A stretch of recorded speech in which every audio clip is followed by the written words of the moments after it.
It was a busy time in the yard, so Sir Topham Hatt asked the other railway to send another engine to help out. There was only one engine available, Devious Diesel.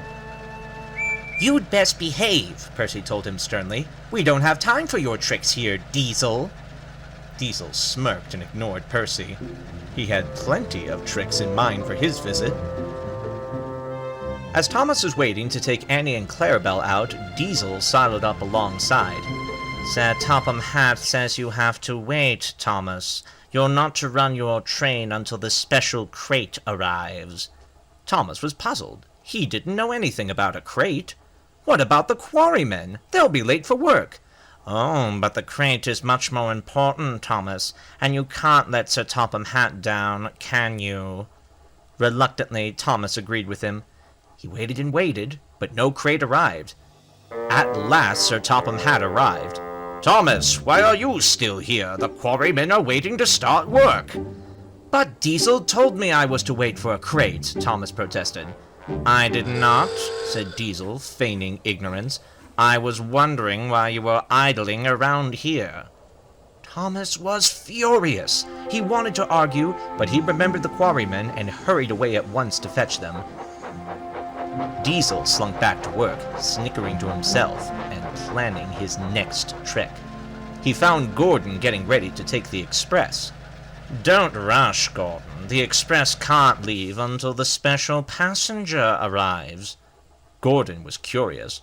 "What special passenger?" "Oh, it's a secret," said Diesel. "They're running a bit late, but it's very important they catch the express." So Gordon backed down on the coaches and waited. The conductor blew his whistle and waved his green flag, but Gordon refused to leave the station. His driver and fireman argued with him and tried to urge him to start. "Come on, Gordon, we can't sit here all day." "We have to," said Gordon grandly. "We can't leave without the special passenger." "What special passenger?" demanded Sir Topham Hatt. "There is no special passenger, and your own passengers are waiting." "But no buts, Gordon. You'll have to go. Now hurry." Duck had been watching Diesel all morning. "I think it's time I taught that rotten old Diesel a lesson," he thought to himself. Later that day, Duck was shunting a row of freight cars into a siding when Diesel came into the yard. Duck was straining hard with them. Diesel watched Duck and laughed. "Pa, you don't know anything about moving freight cars." Duck saw his chance. "Oh, do you think you can do better?" "I'll show you," boasted Diesel, and he purred up to some waiting freight cars. What he didn't realize was that Duck was preparing old freight cars for scrap. Their wheels were very stiff, which made them difficult to move around. He buffered up behind them and began to push. They wouldn't budge. He growled and roared, but it did no good.